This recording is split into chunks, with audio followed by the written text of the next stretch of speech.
system design, self-study.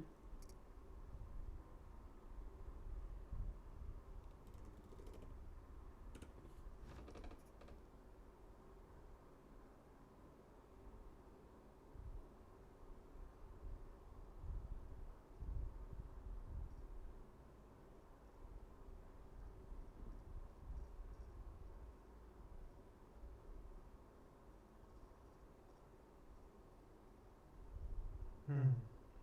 Let's see if we can find something interesting to learn.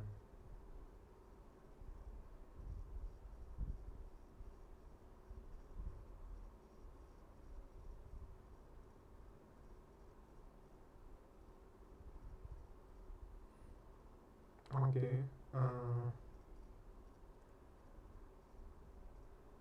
Okay, this looks interesting. Communication. Let's open all these tabs. Okay, let's see what we can learn about communication. So we first have some kind of a protocol, transmission control protocol, uh, TCP, connection oriented.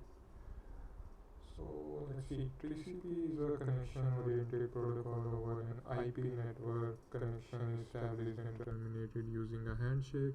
All packets sent are guaranteed to reach the destination in the original order and without corruption though. Sequence numbers and checksum fields for each packet. Alright, what are checksum fields? Checksum computation. Okay. TCP checksum for IPv4. When TCP runs over IPv4, the method used to compute the checksum is defined as follows. The checksum field is 16-bit ones complement. 16-bit ones complement of the ones complement sum of all 16-bit words in the header and text. The checksum computation needs to ensure the 16-bit alignment of the data being summed. Let's copy this, paste this, explain this in very simple way with many examples. Okay. So sure, let's break this down in simple steps with examples. Key concept checksum. This keyword is a fancy word, but let's see what's behind it. It's a way to check if data has been corrupted during transmission. Alright, interesting. Checksum is nothing but a way using which we can check if data has been corrupted during transmission. We do this by adding up the data in a special way and putting the result checksum in the header. Alright, when the data is received, the same calculation is done, and if the result matches the checksum, the data is assumed to be correct. 16-bit words. Data is often divided into chunks called words. Alright, 16-bit words that are 16 bits or 2 bytes long. Alright, I can understand that. I can get that. So basically what happens is when we are sending data over a network, right? The problem we are trying to solve is we want to make sure that the data that we are sending is uncorrupted till it reaches its destination. Now the way the checksum does it is it first breaks down the data into several chunks which we call words, 16-bit words, and now we make some kind of a sum. They say we make some kind of a result. We add up the data in a special way that we get some kind of a result which we call checksum, and we add it in the header of the request. Now when the data is reached the destination, what we do is we um, sort of again do this procedure, right, of adding up the data in to get the result, and then match the new like calculated value with the checksum which is provided in the header. If they match, that means data is intact, and if they don't, that means there has been some corruption. Alright, I can understand that. One's complement. Now this term, yeah, this is a very fancy term. Let's see what it says. This is a way of adding binary numbers where you flip the bits. Alright, okay, before performing addition. Now why would you do that? It warrants the question, why would you wanna flip the bits before performing addition? Interesting. Padding. Sometimes the data may not be perfectly aligned to 16 bits, like 1 byte or 3 bytes instead of 2 bytes. In this case, padding, extra bits or bytes, is added so that the data aligns to the 16 bits for checksum calculation. Alright, so let's see with some examples. Step-by-step explanation. Step 1, we align the data to 16-bit boundaries. If the total size of the data header plus text is a multiple of 16 bits or 2 bytes. Wait a minute. I got lost there for a second. So align the data to 16-bit boundaries. Alright, we have set a 16-bit boundary for our data. If the total size of the data header plus text isn't a multiple of 16 bits, so let me open a notepad, an online notepad, something like that. We need that here.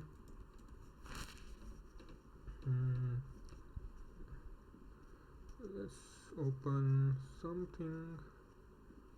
Alright, so the total size, let's say if the x total size of the data, let's say that is x, and that has to be a multiple of 16. So like if we have x, then x has to be multiple of 16. That means something like k, which k can be like any integer.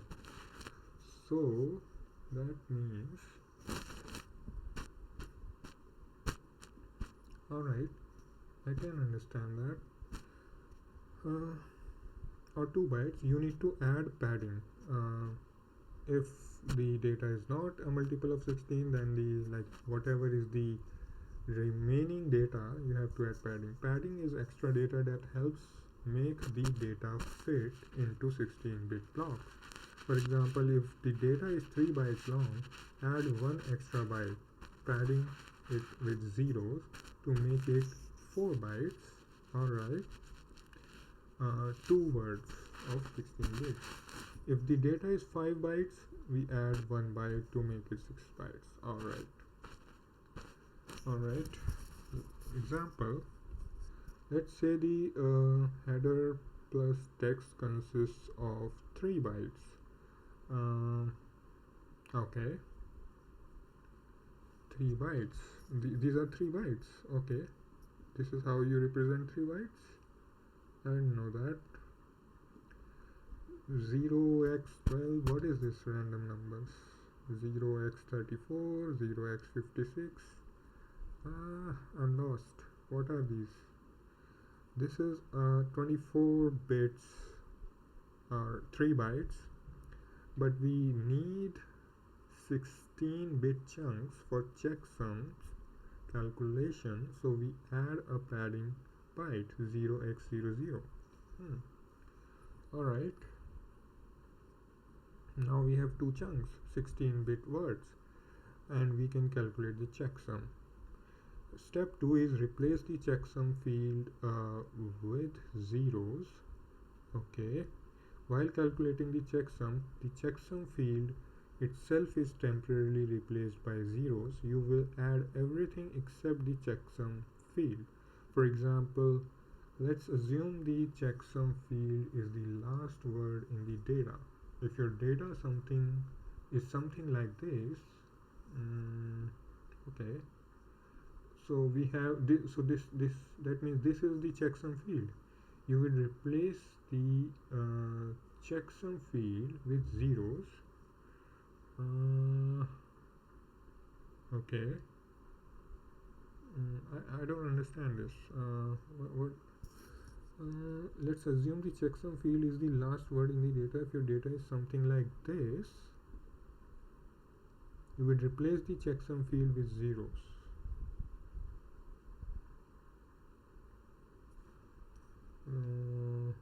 Okay. Adding up all the 16-bit words, now you perform the ones complement addition of the 16-bit words. In simple terms, this means you add each 16-bit word together. If the sum is greater than 16 bits, that is, it overflows, wrap the overflow around and add it to the least significant bit. Let's use this example above. You have the 16-bit words, 0x1234, okay,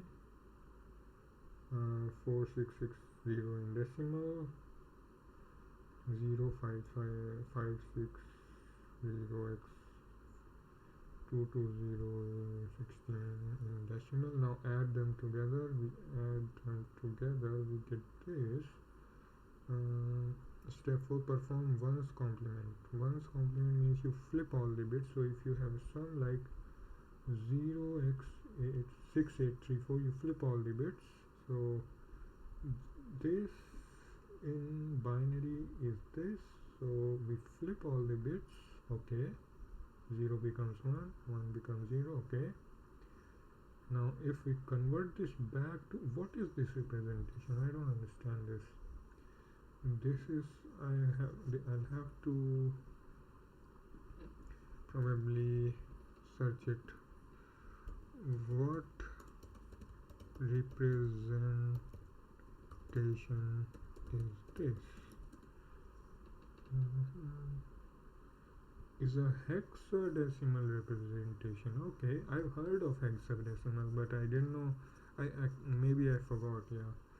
The value is a hexadecimal representation of a 16-bit number. Alright.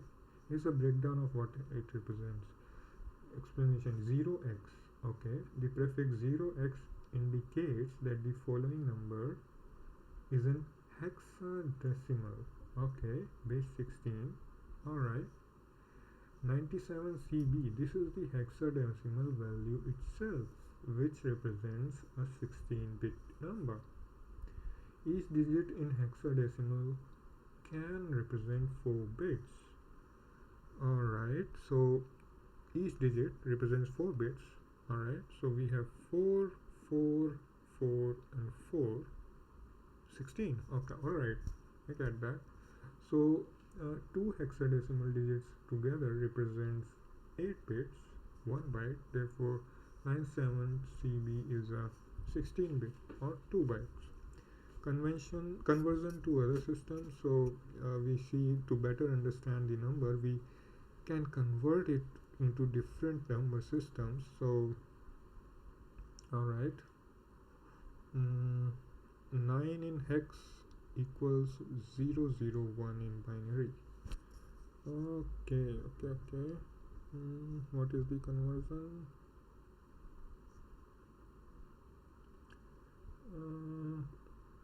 So base is 16, the coefficient is 9. Okay. So this is the most significant digit, is it? Okay, that's why the 3. Alright, I can get that. Decimal 10 plus, okay, I can relate now better, because now I know that how the conversion works. I know how to convert decimal and binary back and forth, but I didn't know how to convert hexadecimal and decimal back and forth. So basically, the base is 16, and the exponent, or the more likely the power of the exponent is, this represents the position or the most significant digit, and this is the coefficient. So yeah, C is 12 in decimal. Okay. So like we start from 1 2 3 4 5 6 7 8 9, right? And then 10 is probably A, and 10 is represented by A. Yeah, it makes sense. Instead of just if we had something like this, 0x 9 2, and instead of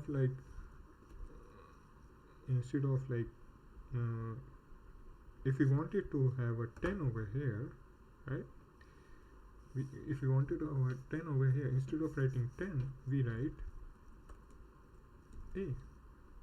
It makes sense, and then it goes all the way like A, B, C, D, right?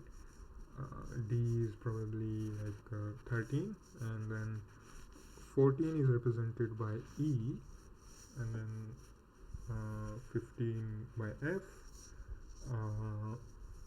and 16 by A, B, C, D, E, F, G. So yeah, up till G we have all the base power coefficients. Yeah. So yeah, now I can like go back and let's see what is happening over here. Yeah, so this is in blah blah blah. We flipped all the bits. This is in binary. This is the result now after flipping. Now place the checksum. Now that you have the checksum, you replace the temporary zeros with the result.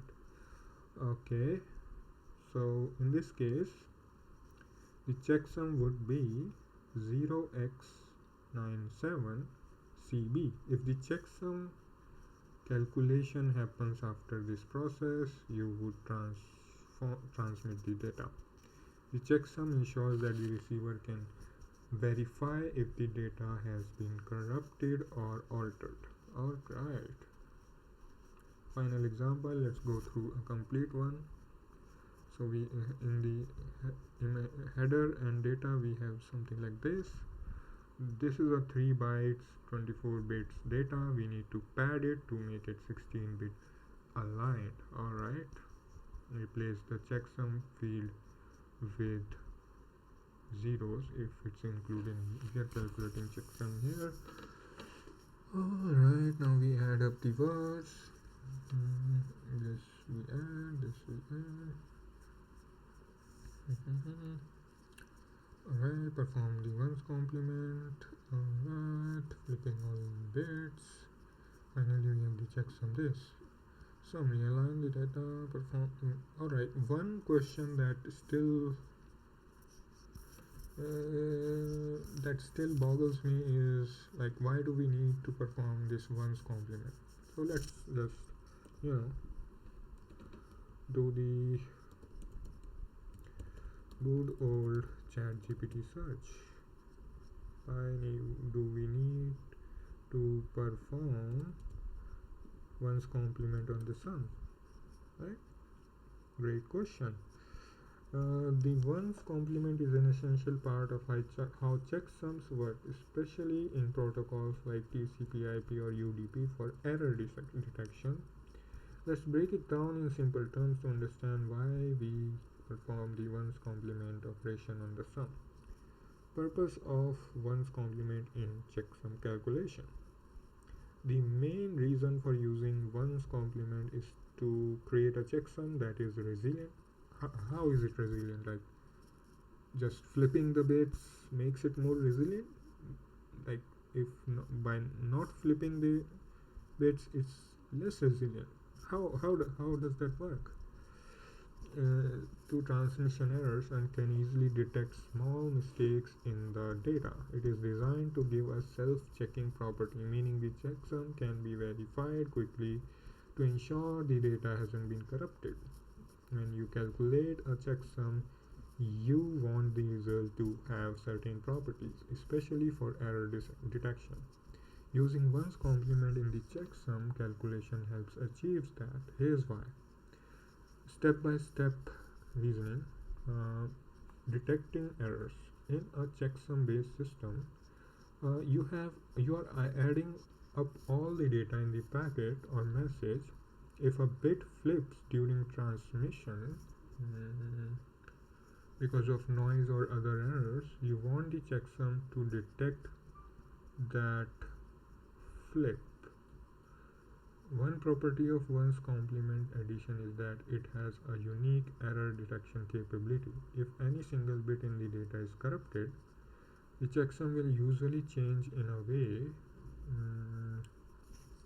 that the receiver will notice. Still, it's not clear how that detection happens. I'm not quite sure. Why one's complement addition? One's complement is a bit different from regular binary addition. Instead of just adding the bits and carrying over when the sum exceeds the bit width, one's complement wraps around the carry bit back into the sum. This wrapping helps detect errors, especially when only one bit or a few bits are changed.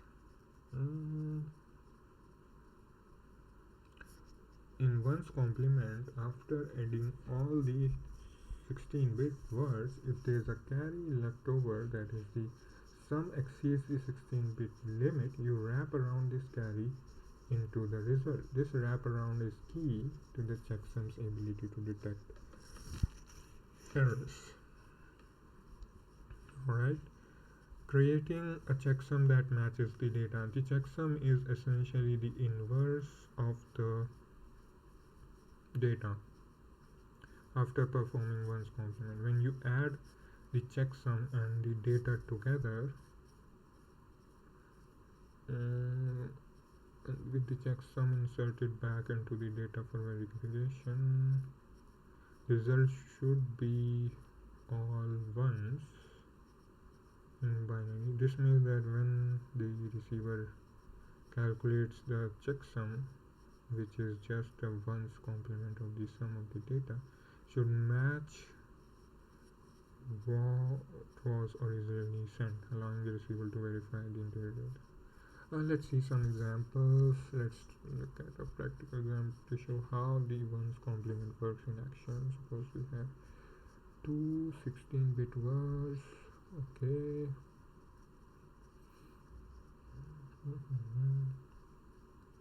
Using normal binary addition, if we add a third word and the sum exceeds 16 bits, we'll need to wrap the carry back around. But since the sum is within the 16-bit limit, we just need to flip all the bits of the sum to get the ones complement. This result is the checksum. Why wrap around?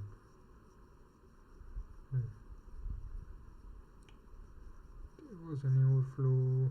One's complement would wrap the carry bit around into the result, showing that the final checksum reflects the integrity of the data. Why not use regular addition? Regular binary addition doesn't offer the same error detection properties. Again, what is this error detection properties? Like, how does error detection actually happens? Still not clear about that. Maybe if any of you are have your any thoughts about this, please write comments down below and we can discuss that.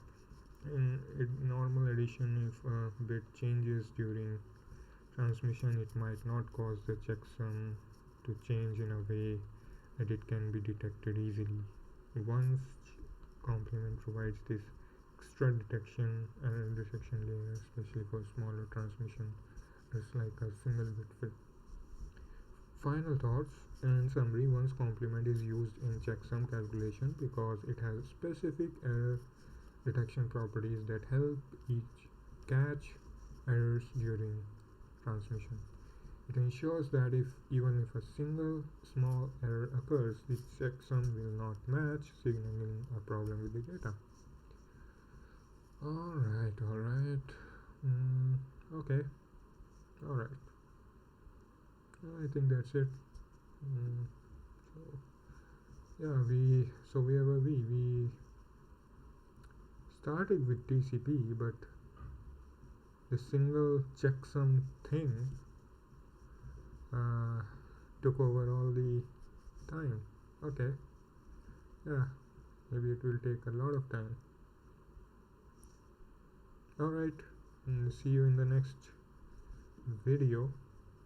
Bye bye.